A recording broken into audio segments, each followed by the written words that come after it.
Welcome to Sara Gonzales Unfiltered.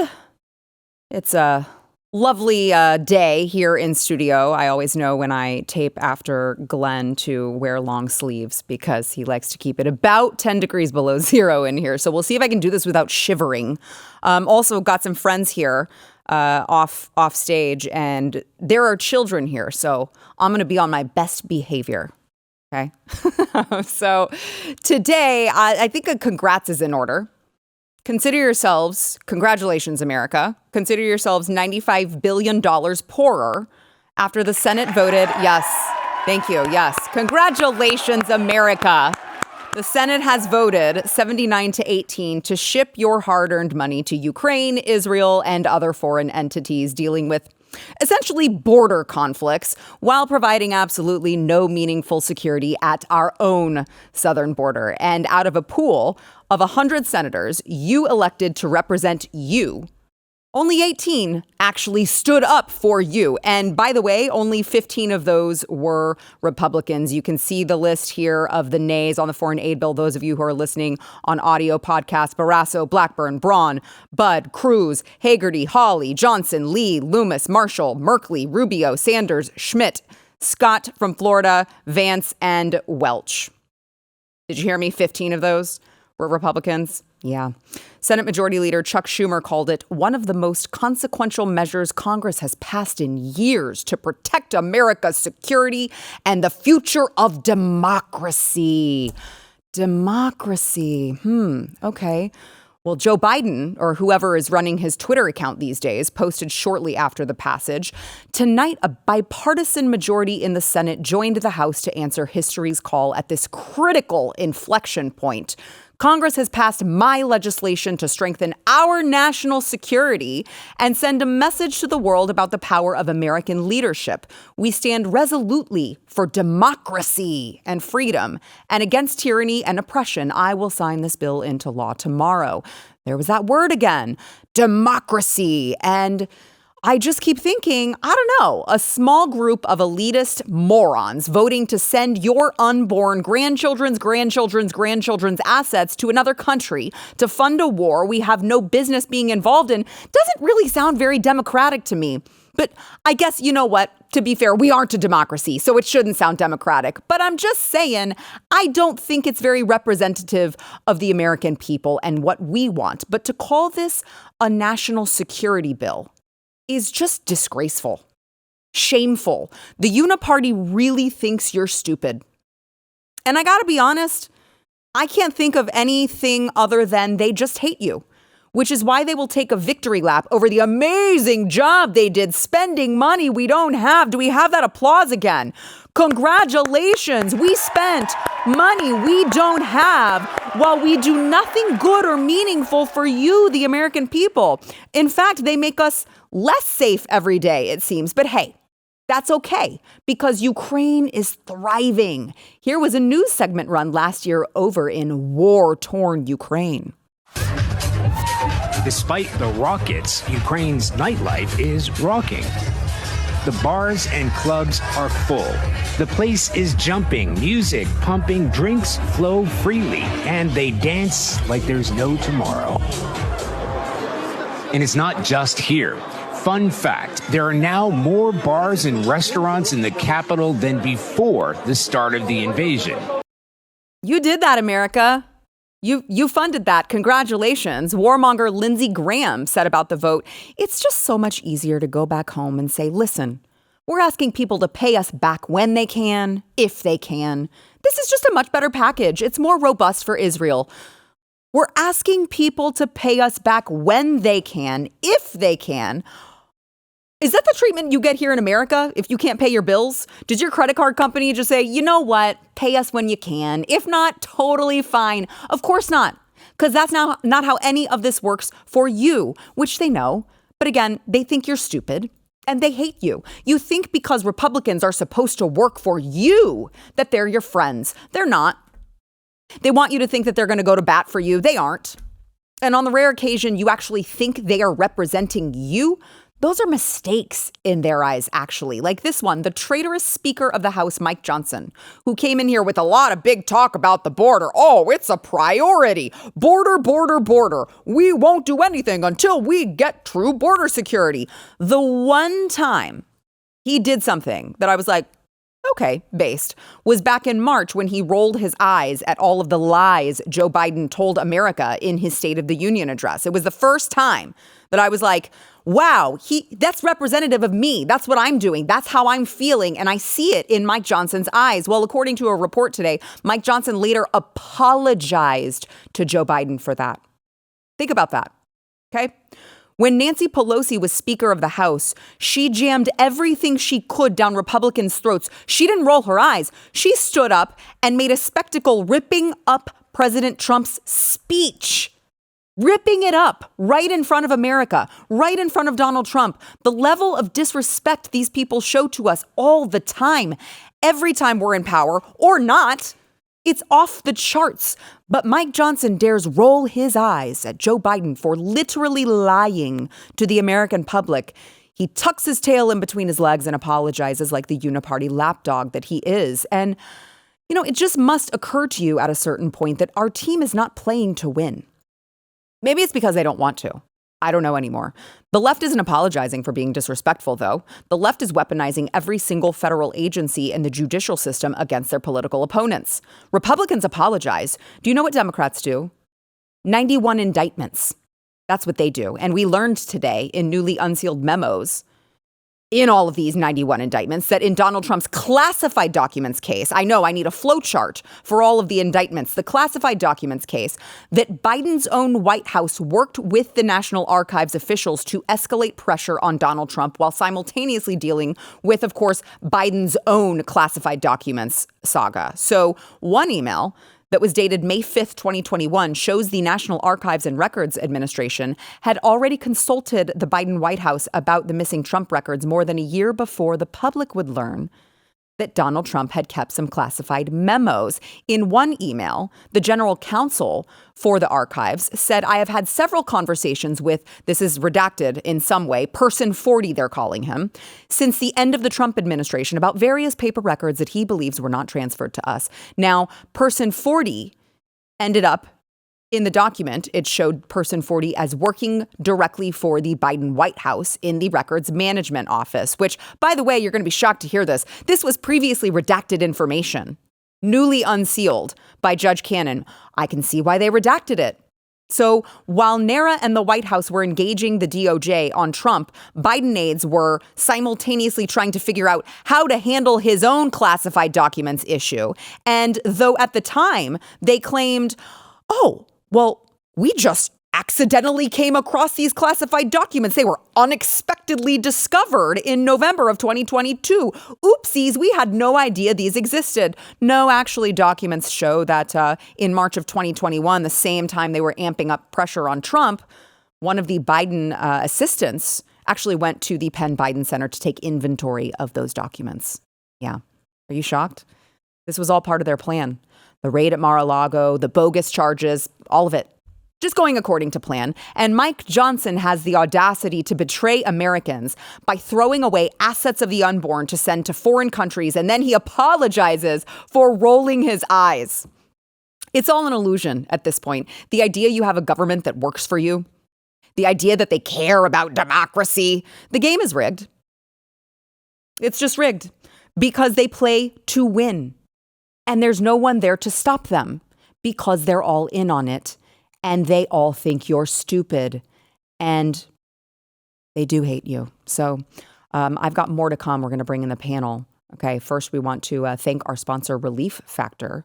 Remember back in the day when, you could do all the normal things you wanted to do in a day without feeling just instant pain? Well, those days are gone for me because I've reached the age where the other day I had to hobble in here and barely sit down because my knee was killing me and it was bruised and I had no idea. And people were like, what'd you do to your knee? And I'm like, I don't know, slept.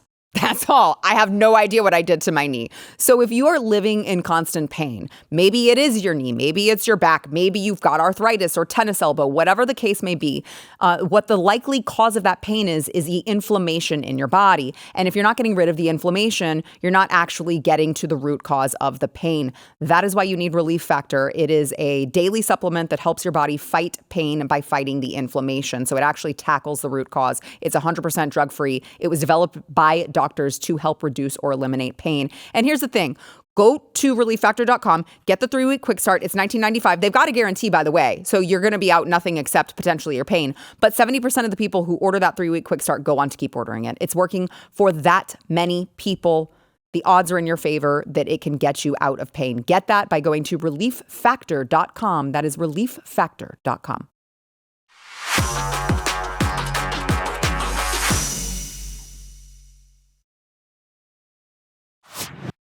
I want to welcome two guests who it's their maiden voyage on the show today. We have comedian Danny Polishchuk. Hello. Did I do it? Yeah. Polishchuk. Polishchuk. I told you I was going to screw that up. Everybody does. Don't worry about it. Don't worry about it. Okay, well, we'll laugh it off because he's supposed to be funny. Apparently. Also joining us, we've got Shane Cashman. He is the author of Joyless Kingdom, and you can also find his work over at Timcast News. Happy to have you as well. Thanks for having me. So I have these polls that we could go through, but I want to start this segment off with just how is it going here in 2024 in the Joe Biden presidency? How are we doing? How is Joe Biden? Is he alive? We're not really sure. Is he a hologram? Probably. And I want to play for you Joe Biden at a speech earlier today with just a little oopsie. We'll see if you can pick up on that. Watch. Imagine what we can do next. 4 more years. Pause. 4 more years. Pause. 4 more years. 4 more years. What's the audience? Pause. Maybe in a hip hop culture. Is that possible? Is that what the pause? No Diddy. Yeah, is that what the pause is from? He's just like, he goes, I said something kind of questionable. Yeah. Pause. Pause. Can we redo this? Oh, it's live. There are people in front of me. Oh, okay. Well, that's awkward. Yeah. But I'm sure, guys, it was not that they were scripting the 4 more year chant. That couldn't possibly be it, that at the exact same time he says, pause, because that's what it says on the teleprompter, the people in the audience start chanting 4 more years. It must be in brackets, too. Like, Yes. This isn't like he keeps doing this, and you would think they go, hey, the things that are in brackets, those are for you. I think that's for emphasis. I guess, but you're like, he's probably like, I've seen him do this exact gaffe like multiple Yes, times. Like, yes. It's the I'm Ron Burgundy. Yes, Right. yes. Well, which version of Biden is this? Because that was probably a few clones ago. I don't Like yeah, the sixth that I don't know. It is crazy. I watched an interview of him from 4 years ago, and he's pretty lucid in comparison. In comparison. But you're like 4 years ago, you're like, man. Yes. It's like the degree to which it's, I mean, again, I've been doing a joke about it where he's the only 81-year-old man who we will just like treat horribly. Like, you're like, remember when he fell off the bike and everybody's like, he's the only 81-year-old man who falls off a bike and everybody's like, you stupid idiot, you fell off a bike. I guess I should feel a little bit guilty for No, I mean, laughing he's the at president, so he's like, it's fair game. It is because fair you're game. like, Fair game. Right. you're the president, but you're just like, if he wasn't the president, he'd be like, I've never liked him. Like the crime bill infuriated me in the 90s. He's a plagiarist. And but I was watching an old interview with him not too long ago. It was the Colbert interview. I remember when I saw that first came out, it was 2015. I remember feeling somewhat remorse for him. Yeah. Because he was like a man who's made a career out of grief. Yeah. He's lost his wife. Right. And stuff. So he's always exploiting his own grief. Yeah. I remember feeling bad. And he spoke well comparatively, what we have now. He's not even just exploiting his own grief. He's just lying about his own grief as well. His son, Beau, has apparently died in all sorts of different ways in combat and also His uncle didn't happen. His uncle was eaten by cannibals. His uncle was, which has now apparently caused bad relations with Papua New Guinea. Really? They're like really Last mad. thing we needed. Come on. Like, yeah, those guys are a bunch of third world savages. They're like, are you joking? I mean, they should be happy for any sort of relevancy. They should be, as someone who's from Canada, I go, just when they're talking about you in America, just take that. That's a win, okay? Thanks, Biden. Take the win, yeah. So I want to play another check-in. We do a thing on this program called Welfare Check. Welfare check on Joe Biden for the second time in, I think, a couple weeks. Joe Biden was like, freedom over democracy! Watch. Are you ready to choose freedom over democracy for democracy? What?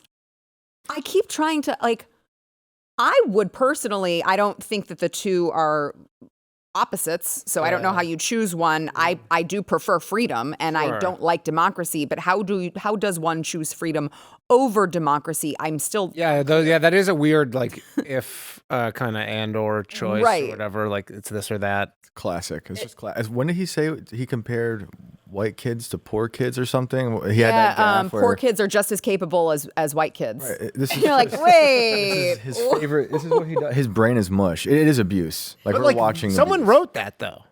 That's the thing is that last one. Very true. The last one, maybe I don't know about he might have been going off the cuff here, but someone wrote that. He was reading that. Yeah. That's a great point. Yeah. And the person who wrote that's not 81.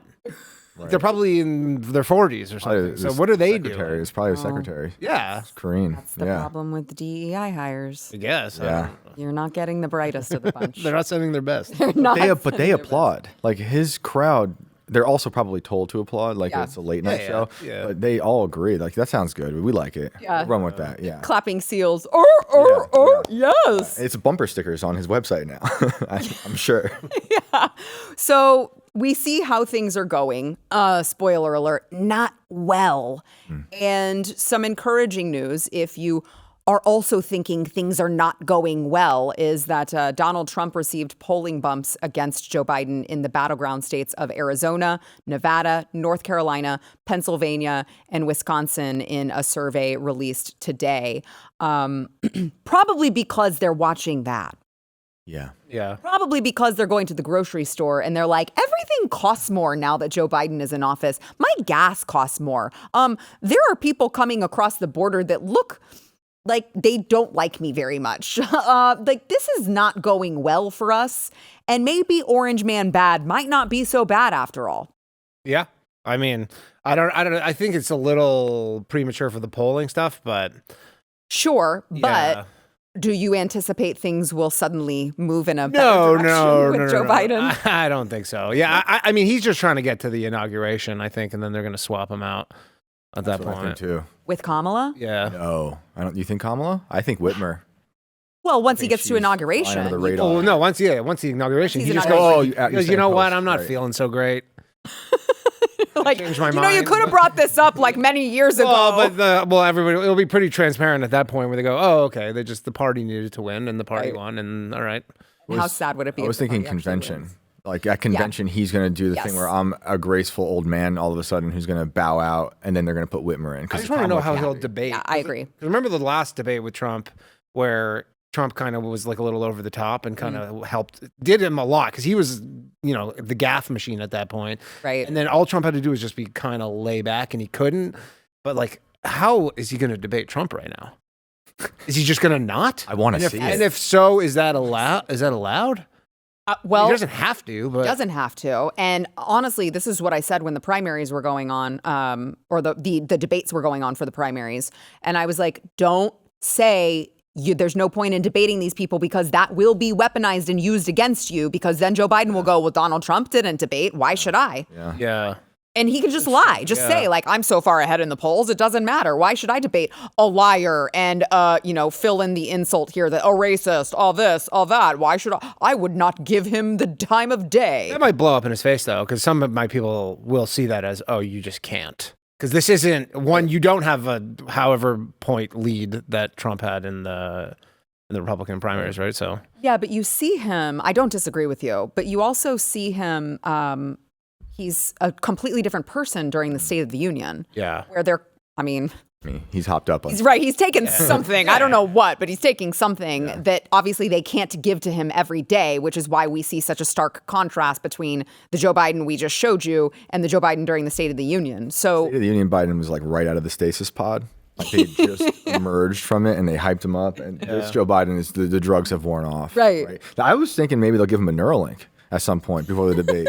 And Might be a little too experimental at this point. That might be too okay, risky. but yeah, it is a risk. That might be a little too risky. It might be. Get any worse, Danny? There's someone. I don't know. I mean, we're gonna implant something in his brain. It might. He's already had brain issues. So. I don't think they Maybe can we afford to. So on the topic of Donald Trump, of course, he is going through one of his many trials that the left intends to put him through as some sort of a humiliation ritual. And it's just been interesting to watch the coverage on it from all of these mainstream media outlets, just so rabid, it seems, to get Donald Trump in prison, no matter the cost. And I found it fascinating. They had Joy Reid on MSNBC outside of the Trump trial. And it's just interesting because she's brought on to discuss the legal case of this Stormy Daniels, hush money payment, what have you. And she's just like, he looked big. He seemed upset, which, by the way, you think? Here is Joy Reid in that moment. Watch. And I started off in the overflow. So I was team overflow at first and then did move in. Thanks to wonderful Lisa Rubin, let me move into the main room. My impressions of Donald Trump, really being in the room with him, he's definitely bigger than you expect. He's taller than you expect, but he's more drawn. He kind of shuffled past. He has a sort of perma scowl on his face. Ooh, he definitely looked like he was paying attention this time. There was no sort of seeming to nod off or snooze, nothing like that.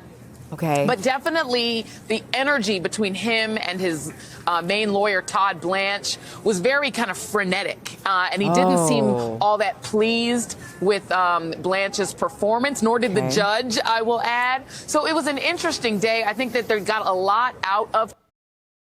That literally told me nothing about the case. Permascal. Permascal. It's a pretty good word. I'm pumped to be there. That would be tough though if you're his lawyer, like going up there and you got to give some like opening statement, and he's just like he's grading you that whole time. Like That would be the best. Well, you just know that he has such a high standard. Yeah. Right? You're probably like, oh man, don't screw this up. Yeah, that's true. But it's like that is the hard-hitting coverage that you're getting on mainstream media about the idea that a former president and current political candidate would be going to jail. I also think it's a reflection of their audience. Yeah. That's what they want. They just go, what did he look like? Did he look orange? Was he mad? We want him to be mad and very orange. Yeah, maybe sweating. That's it. Just throw in a few interesting words to make it sound more nefarious, and everything else is see Jack run. Yeah. Well, you noticed too that she said he shuffled. Yeah. It's like, I realize you're trying to like paint him as old because your guy is half dead, but he is very much more capable. He was a reanimated corpse. Like, wait, what? Okay, all right, let's go ahead and we got to take a quick break, and then we will be back with more on all of these anti-Israel protests and protesters. It's getting crazy out there, guys. We'll be right back.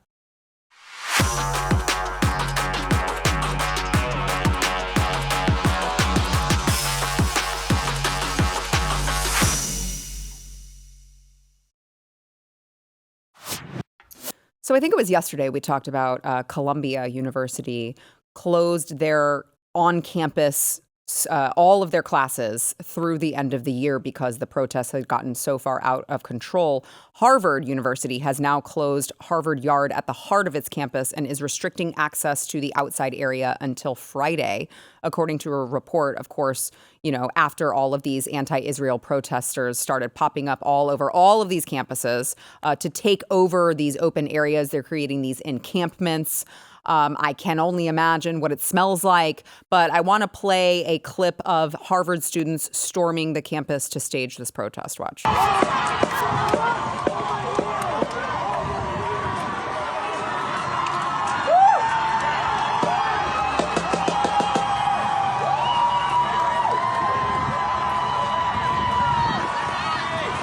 Imagine cheering for yourself as you're doing something like that.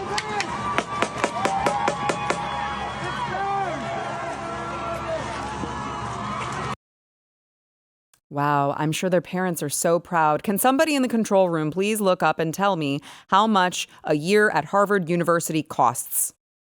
I would love to know how much parents are spending. Yes, 100. I think 80 to 100, you would think. Yeah, probably about 100 grand. for your children to wheel their suitcases onto the grassy area of the campus to stage a protest. Yeah. They're a very expensive cult. I mean, all those kids probably were pretty emboldened with all the George Floyd stuff. This isn't that out of their character, to be honest. Yeah, it's the evolution. You know, like they're like, yeah, they did all the George Floyd stuff, and then they protested. Then they go, yeah, and this is the next one. And 4 years later, and there's an election coming up, and they go, we're doing one now, and they're gonna do it in another 4 years. The sequel, yeah. I was a professor for 10 years, and were you really? Yeah, it was wild. And so I just want to see them collapse, like the universities. Me too. They're the worst places. They treat professors terribly, like adjuncts, which are the majority of people teaching, which is what I was, and they take the administration is the worst. They take all this money. The tuition is going up and up and up. Yeah. Teachers don't get paid much, and they only really hire Marxist cult leaders.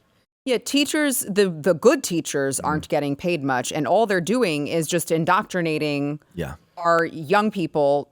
They don't know they could graduate Harvard, which, by the way, they just told me $83,000 a year, $334,000 for 3 years or for 4 years.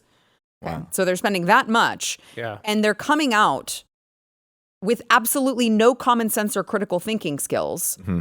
But they are going to tell you why they believe that Israel should be wiped off. They sound like Joy Reid when they come out. Sure. And they'll probably get internships at MSNBC. Yeah. See the cycle of it. Yeah. I mean, they might be in some sort of pipeline that actually is benefit. They go, actually, we need to do this so we get the job at NBC. MSNBC's like, so what were you doing for the pro-Israel stuff? And you're like, I was just in the library studying. They're like, not interested. Sorry. We're looking for fires. Yeah, we're looking for this resume. Activists, not smart people specifically. Which that may explain this clip that we have of this is a Columbia University student who went to NYU last night to participate in their protest, and she was asked by a reporter why she was there. Here's that exchange. And what would you say is the main goal with tonight's protest? I think the goal is just showing our support for Palestine and demanding that NYU stop. I honestly don't know all of what NYU's doing. Is there something that NYU's doing? I really don't know. I'm pretty sure they're... Do you know what NYU's doing? About what? About Israel. Why are we protesting here at Palestine will be free! I wish I was more educated. I'm not either. I came from Columbia. I was there in Columbia, and we came down. They said NYU students needed our support. So I came down. I heard there's lots of cops. Some people were saying it was getting dangerous. Oh, honey, I wish you were more educated too. Now, do they get the septum piercing when they enter the protest, or do they have it first and then that's the like you needed to get in, right? Or that's is that the entry? They go, I had no septum piercing. You're like not with our cause. You're not one of us. Yeah. Also the masks. The masks. I want to know honestly if the masks are to cover their faces. That is like I want to know. Like, are you doing this because you're worried about like getting doxxed or whatever, or are you worried about getting COVID right now? Or maybe it's they don't have the septum piercing. So or maybe they don't. I'm sure there's a septum piercing under that mask, but I want to know if it's for COVID or. We understand that is a big distinction. Yes. But like, I want to know: are you all worried about getting COVID still? I think they are. I think they are. I mean, I just recently traveled a lot, way more than I wanted to because I do not like traveling. And the amount of people who were still wearing masks in the airport it's shocking to me. I mean, I live in New York City. They're like, the thing is like walking down the street. Yeah. You're not even like, if you're on the subway, you're like, okay, that is a disease pit. Right. Okay. Like I'll give you that. Right. Right. But you're like, you're just walking down the street. Mm-hmm. Yeah. Open air. It's like, you're outside. Right. Alone in your car. Or whatever, or any of this stuff. That is the worst. So Shane, you talk about these universities just imploding. Mm-hmm. I do wish that, mostly because we just need a reset. Yeah. Because they're coming out, they're not learning anything. Well, clearly, they're not learning anything of value. Mm-hmm. And then as you mentioned, you're paying all this money for it. And I just keep thinking, I mean, I have 2 young boys, and I'm like, we lived in a time where it was just like, well, where are you going to college? That was just what you asked people because that's just what you did. And now it's like, I don't want my kids going to college at all. Yeah. Well, I didn't get into Harvard, so I'm against it. But screw those people. Yeah. I think no love lost. But I mean, the thing is, there's probably a lot of people who go to like Harvard Business School who are like none of them are there. Yeah. Right? Like it's more the faculties, right? Right. I would say they're not protesting, but I still think every institution of all the universities has been infected with a problem. Yeah, well, that is a problem for them because you can't be super outspoken against this stuff just because you're still under the umbrella of school. It's an issue. And when I was in the school systems, I would see the public schools fail these kids. They would arrive to class illiterate or just not know basic things. I remember I taught writing,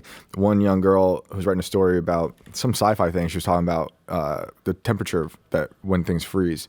She thought it was like 45. And she she just had, we were all like. Was she possibly Canadian? Because that's what I would guess too. She's from Westchester, New York. Okay. Lots of money. She messed up. I'm having to figure out Fahrenheit too. And you go, yeah, it sounds about right.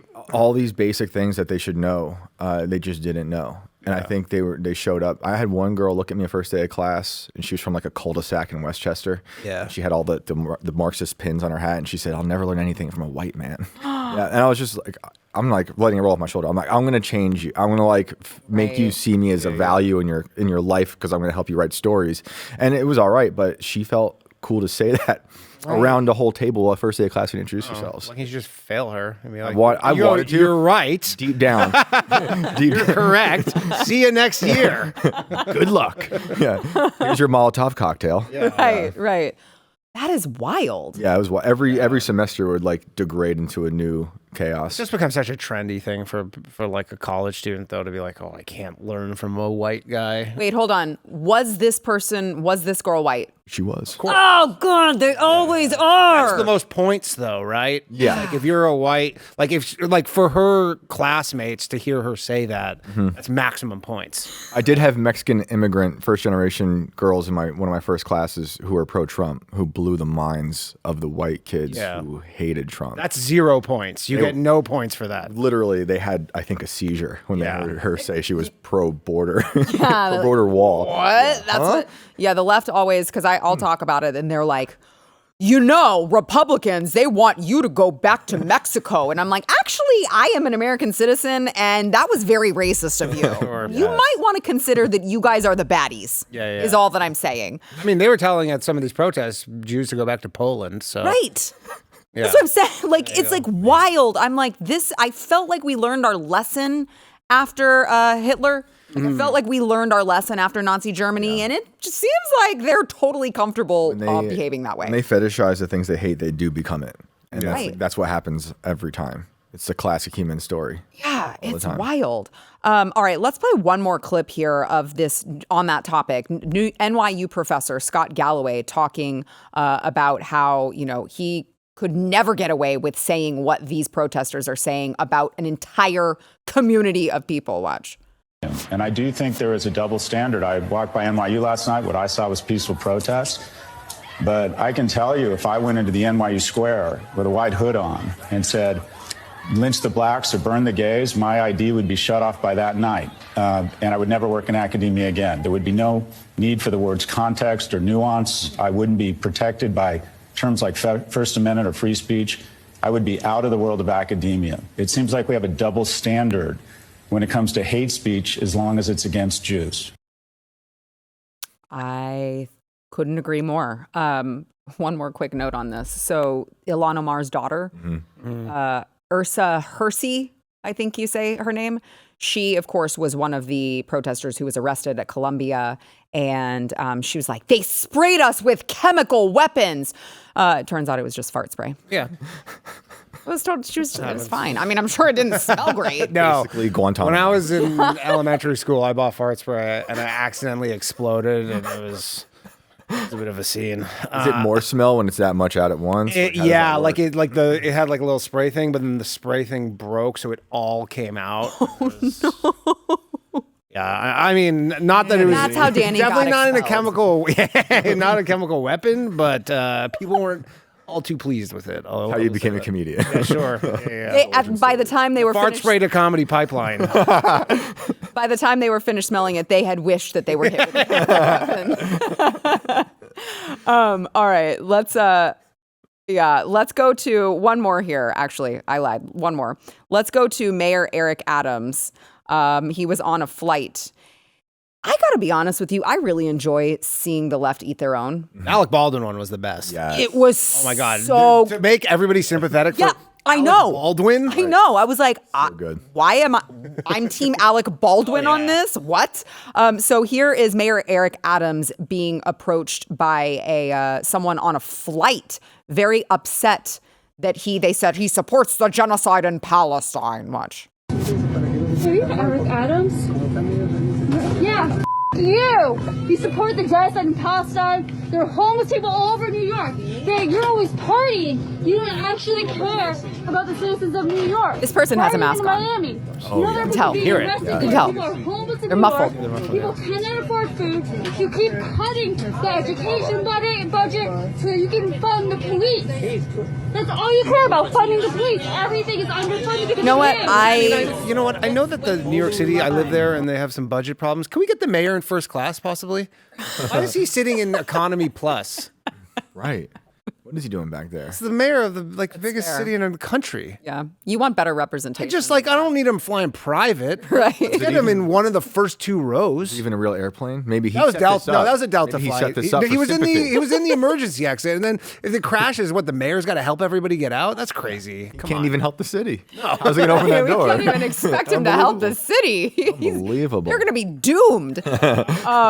So, what do we think about people approaching, lawmakers, politicians on flights when they're not in their active role? I kind of love it, but I'm also like that. That You should probably be allowed. is I think you should precedent. be allowed to say what you want. Just don't get physical. Yeah, That's fair. remember. What if they're with their families? Was the Does guy that on the change? train? Remember the guy he got stopped on the, I think Max Blumenthal or something, caught some guy on a train. He was like a senator who was going to Washington. And then the guy's like, okay, you have to leave me alone now. And it was like a whole, there's to some degree, Oh, I remember that. Remember that? It's like a minute or two, I guess. He is an elected official. Theoretically, he works for you, assuming she lives in New York. Right. But yeah, at some point you go, okay. Like I saw the congressman fly to Ukraine to show Zelensky the proof that they voted to give them billions of dollars of our money, and laughing about it. And I have words I like to say to him. Sure. Yeah, that's and fair. I don't, Exactly. I don't want to get physical, but I want people and him to be rated. But also gotcha phone culture. Nobody would ever done that. Yeah. Right. Yeah. Because it's for clout at this point. We Yeah. used to have duels like a normal proper country. Yeah. you know? But it's all about the clout. Like if it wasn't for that person would never. Yeah. You're right. You're Yeah. absolutely right. I do support bringing back duels. Yeah. By the way. Yeah. I think it's tough. Let's do it. He carries a gun. He's like Eric Adams? Yeah, I guess he does. Former cop. He's a former cop. He's a very pro gun guy. Yeah. Well, he can't carry a gun on an airplane. Maybe yeah, Maybe he has. I don't know. Some security people are clearance allowed too. to. I don't. Yeah. the guy beside him had a gun. I bet you. Yeah. Fair. Yeah. Or like what is the people who Air marshals or whatever. Yeah. So they would have guns. Yeah. I think I would guess maybe. I don't know. Can't imagine him flying without security. No. That guy beside him was security, for sure. Yeah. Shane, they all go through TSA. We're all secure. TSA that's is very rooting true. out all of the bad things. I actually had a whole TSA thing this morning because I flew from New York, and I had like a bag of protein powder that I just bring with me, and it's like a bag, but it's like brown. No. And then they brought like the explosive. They stopped me, and they had the whole like explosives team come out, and they were testing it. Like way. it's the guy's like, he's like, sorry. It's way. Yeah, it's literally. He goes. I think it's the because I mixed creatine in. He goes, I think it's maybe the creatine is like What? setting it off or whatever. Taking a test, like put it. I go, dude, I'll drink a whole glass of this right now. And he goes, I wish you could do that. And it was half an hour. It was crazy. They patted me, like they gave me like the really crazy pat down, and Right. I had a similar thing happen to me, but it was over my mini bottle of tequila. Yeah. That TSA didn't realize that I could bring because I think what was it, like 100 milliliters or whatever. it's like an It ounce was- or something. Mm-hmm. Yeah, I think it was 2 ounces. 2 It was ounces, it was a double one. Did I mention I don't travel well? And they stopped me and they had to check me and they were like, we don't think that this is allowed. And I was like, it's under 3 milliliters. Yeah. It was whatever, ounces, 3 ounces. Yeah, it's under 3 ounces, or it is. And they were like, we don't know the translation for that calculation, and we're not sure. And I had to go to their website, and I was like, this is on your website. It's allowed, and I will go to jail before I throw this tequila away. Sure. So you're going to let me on. But I had to wait and wait and wait because there was someone in front of me who goes to, they traveled to, I forget where, to get spices. And they went through every ounce of their spices. It was ridiculous. They're like, it's turmeric. I can't stand them. Was people they have the most urgent set of laws, but they always move the slowest. Yeah. Like whenever there's like if you don't want to go through the machine and get patted down, they hate you immediately, and they take a year to walk to you slowly, and then give you grief, and then grope you in front of your family. Right. It's another I mean, humiliation. the groping part's not the worst, but You're traveling, you know. it's nice to feel wanted. But, the rest of the delay is my issue. Right. All right, we got to take a quick break. We'll be back with more.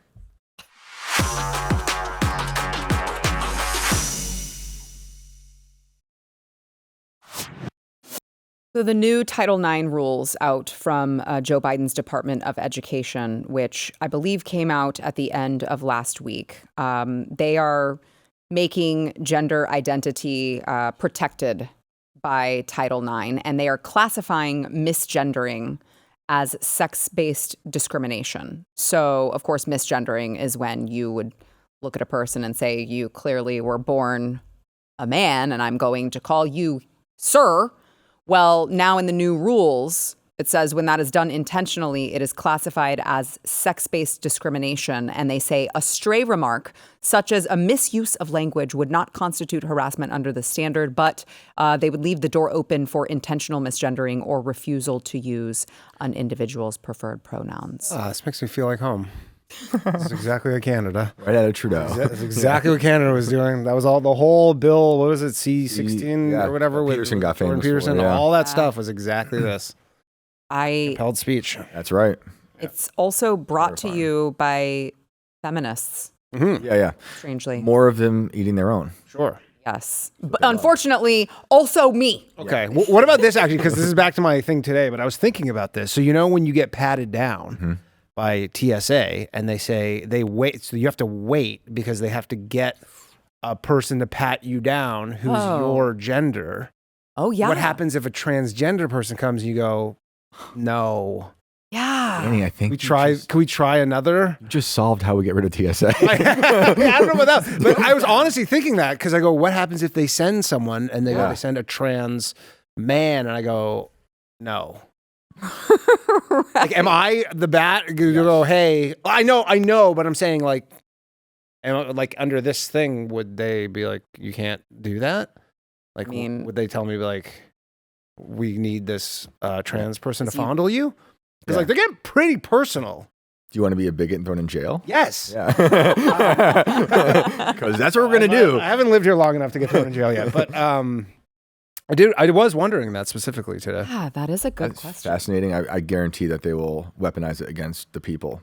Sure. To protect the agents of the Because that's a daily occurrence, right? Like that's people getting patted down. That's a common thing. Yeah. And again, I had to wait today because they go, we're waiting for a guy to come Right. to pat you down. Yeah. And it's going to happen more and more. Jonathan Haidt, I think, had said years ago how it's just growing exponentially, the trans stuff within children. For sure. So we're going to have a larger population and probably hired by the state because that's like their new parent, and then they'll get jobs at TSA to be miserable and grope you and put you in jail and fine you. So American dream. Yeah, where women are not safe in their locker rooms, in their bathrooms, even in their female-only organizations, right? Like sororities. Yeah. Females are not safe anywhere now. And we now are going to penalize people for speaking truth and calling a dude. Yeah. It blows my mind that this is where we're at. I mean, the pronoun thing with me is, because this is regarding pronouns, is anytime, if anybody ever has like some pronoun crazy thing or whatever, I just be like, I'm calling you your name. That's it. Right. Problem solved. I go, Yeah. what's your name? Right. That's how I refer to you. And Right. that's it. I go, you're not going to. Yeah, I mean, it's not, like, I don't want to intentionally be ugly to someone just for the sake of being ugly to for them. sure. But I'm also not, you're not going to force me to say something that I believe is untrue. Right. You do that in a Jordan Peterson voice? No, I can't. That's the whole thing. He goes, I'm not saying it. No, I can't, but apparently you can. Yeah, I can. Right. I mean, I'm also Canadian. Right? Right. Yeah, it just does seem that like all of the crazy stuff that you guys it's just trickling down. But the difference is we don't have. I'm an exceptional alien, is what your country calls me as. But they don't. The thing is, Canada doesn't have free speech, right? This is the only place that actually has it like written down. Yeah. Where you have free speech. So that's why it's weird, because Canada, they pass it because they go, we don't have free speech in Canada, not like they have here, but they do have it here. So why is that not covered under? I mean, of course it's supposed to be. I think we have the idea of free speech. It's definitely better here than anywhere. But like you see people trying to pass laws now, whether it's for the anti-Israel rhetoric or the anti-Palestine rhetoric.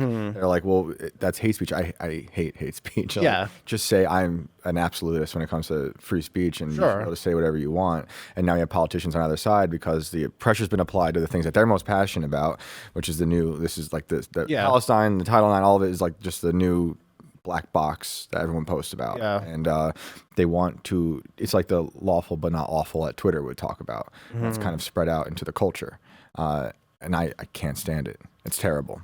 Yeah. And I mean, to your point, Danny, about we do have free speech on the books, but if it's the first one. Right. But if the politicians don't care about our founding documents, then what does the piece of paper matter? True. Right. So, I mean, I think this ultimately is going to have to go to the Supreme Court and play out there. I mean, how many females and women are damaged in the process? I don't know. But I mean, it's really sad to see how quickly we can devolve into a mini Canada. Even with the protections that you're talking about. The protections mean nothing if the people that we've put in charge of things don't care to actually protect that. Yeah. And you get to see how it's playing. Like, you get to see Canada as a kind of test case for this. Right. And then because they say, you go, oh, we're not going to apply it, but people do get in trouble for this stuff. Yeah. So, I mean, I don't know. I can't see it. If it makes it to the Supreme Court, I imagine, hopefully. It's just because the thing is, and it's what Jordan Peterson said. It's not even this is specifically the issue. Is that once they pass this one thing, then they're going to have another thing. All these other speech things, and eventually it's just the precedent. We're all not just them. We're all trapped in like a revolving door of their absurdity, and so they keep redefining what it means to be a feminist or a man or a woman. Just like it reminded me of during the riots, the George Floyd riots. Then segueing into the vaccines, right? That's right. Mostly peaceful protests. I'm so sorry. I was in New York, and I had a lot of friends who were they weren't rioting. They were funding riots and sending money to arsonists. And then within a year, the same people who were screaming Black Lives Matter were literally saying Black lives cannot come into this establishment because they're not vaccinated. So I was like, you're literally segregationists now. You went in 1 year to Black Lives Matter to being segregationists. And they're like, okay, crazy. Fair enough. Which is why you can't pass these laws like this because they keep redefining. They're not particularly principled people. All right, we got to take a break. We'll be right back.